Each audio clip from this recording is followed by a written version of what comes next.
जय हिंद दोस्तों। आइए आज हम समझते हैं कि फ्लेमिंग्स के लेफ्ट हैंड का रोल होता क्या है। सबसे पहले हम समझेंगे कि ये अप्लाई कब किया जाता है। देखिए, अगर किसी भी मैग्नेटिक फील्ड में कोई करंट कैरिंग कंडक्टर, अब ये क्या चीज़ होती है? अरे सिंपल सी चीज़ है यार, कोई भी पदार्थ हो जिसमें करंट का फ्लो हो सकता है वही करंट कैरिंग कंडक्टर कहलाता है। ठीक है। अब जैसे यहाँ पर हमने कोई मैग्नेटिक फील्ड लेट किया है भी, अब उसमें हमने एक करंट कैरिंग कंडक्टर रख दिया। वो कोई वायर भी हो सकता है, कुछ भी हो सकता है।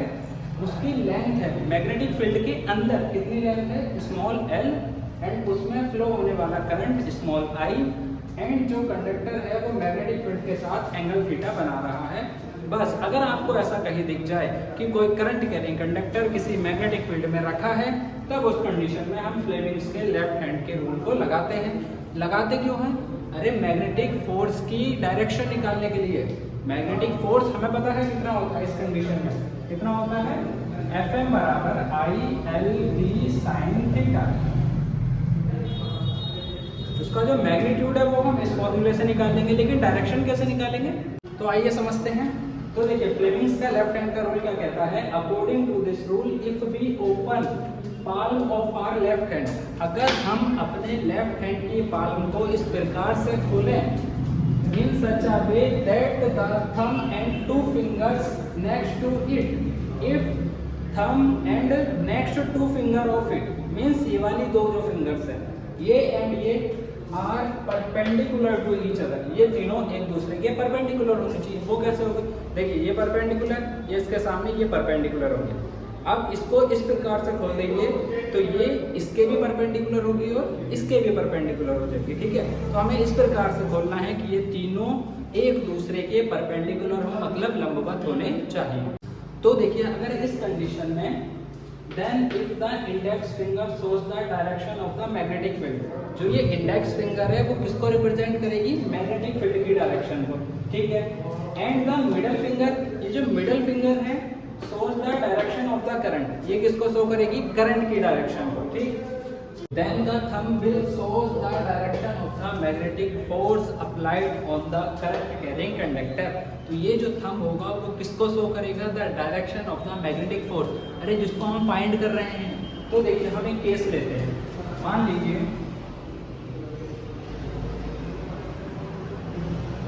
ये तो है मैग्नेटिक फील्ड की डायरेक्शन ऊपर की ओर। अब यहाँ पर हम एक कंडक्टर मानते हैं जिसमें करंट की डायरेक्शन है वो किस साइड है? Right side. ठीक है, राइट साइड उसकी डायरेक्शन। तो आइए अब हम यहाँ पर फ्लेमिंग्स के लेफ्ट हैंड को अप्लाई करते हैं। सबसे पहले हम क्या करेंगे? अपने लेफ्ट हैंड की पाल्म को इस प्रकार से ओपन करेंगे कि thumb and index finger and middle finger एक दूसरे के परपेंडिकुलर हो।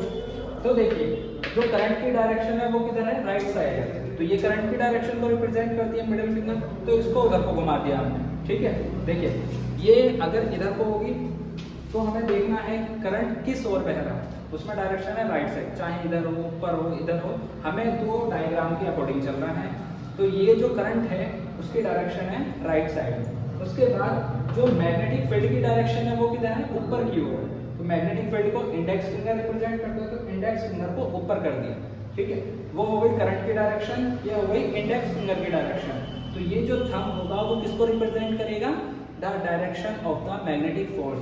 वो किधर की ओर है? परपेंडिकुलर टू द पेपर, या जो भी हमारा पेपर होगा। यहाँ पर हमारा व्हाइट बोर्ड है, इसके अकॉर्डिंग देखें तो व्हाइट बोर्ड से बाहर की ओर। ठीक है, व्हाइट बोर्ड से बाहर की ओर मैग्नेटिक फोर्स की डायरेक्शन होगी। ठीक है, अच्छे से समझ में आ गया। देखिए, एक केस और लेते हैं और अच्छे से समझ में आएगा। आइए अब इस डायग्राम से समझते हैं। इसमें मैग्नेटिक फील्ड ऊपर की ही ओर है, लेकिन इसमें जो करंट है उसकी डायरेक्शन चेंज हुई है। देखिए, अब करंट लेफ्ट साइड की ओर फ्लो कर रहा है। ठीक है। तो फिर से अपनी पाल्म को इस प्रकार से खोलिए, ये तीनों एक दूसरे के परपेंडिकुलर होंगे। तो ये जो मिडल फिंगर है वो किसको रिप्रेजेंट करती है? करंट की डायरेक्शन को। करंट लेफ्ट साइड है तो हमने इसको भी लेफ्ट साइड की ओर कर दिया। उसके बाद देखेंगे जो मैग्नेटिक फील्ड है उसकी डायरेक्शन कहाँ पर है? ऊपर की ओर। मैग्नेटिक फील्ड को हमारी इंडेक्स फिंगर रिप्रेजेंट करती है, तो इंडेक्स फिंगर को ऊपर कर दिया। ये हो गई करंट की डायरेक्शन, ये हो गई मैग्नेटिक फील्ड की डायरेक्शन। तो ये जो थंब होता है मीन्स जो मेरी ओर है, देखिए ये मेरी ओर हो रखा है इस टाइम, तो ये जो होगा ये मैग्नेटिक फोर्स की डायरेक्शन को रिप्रेजेंट करेगा। तो इस कंडीशन में जो मैग्नेटिक फोर्स की डायरेक्शन होगी वो अंदर की ओर हो जाएगी। ठीक है। इस कंडीशन में कैसे थी? देखिए, करंट, मैग्नेटिक फील्ड, ये मैग्नेटिक फोर्स बाहर की ओर, लेकिन जब यहाँ पर करंट की डायरेक्शन चेंज हो गई तो यहाँ पर मैग्नेटिक फोर्स की भी डायरेक्शन चेंज हो गई। ये रहा करंट, ये रहा मैग्नेटिक फील्ड, और ये जो अंगूठा है मेरी तरफ को, इसकी डायरेक्शन होगी मैग्नेटिक फोर्स की, जो कि अंदर की ओर है। ठीक है, तो इस प्रकार से हमें इसको अप्लाई करना है। और ये जो हमारा करंट कैरिंग कंडक्टर पर लगने वाला फोर्स होता है, इसका डेरिवेशन अगर आपने नहीं देखा है तो इससे लास्ट वीडियो देख लीजिए, वहाँ पर अपलोड कर दिया गया है। आशा करता हूँ आपको बढ़िया से समझ में आ गया होगा। अगर अब भी कोई दिक्कत है तो आप कमेंट करके पूछ सकते हैं।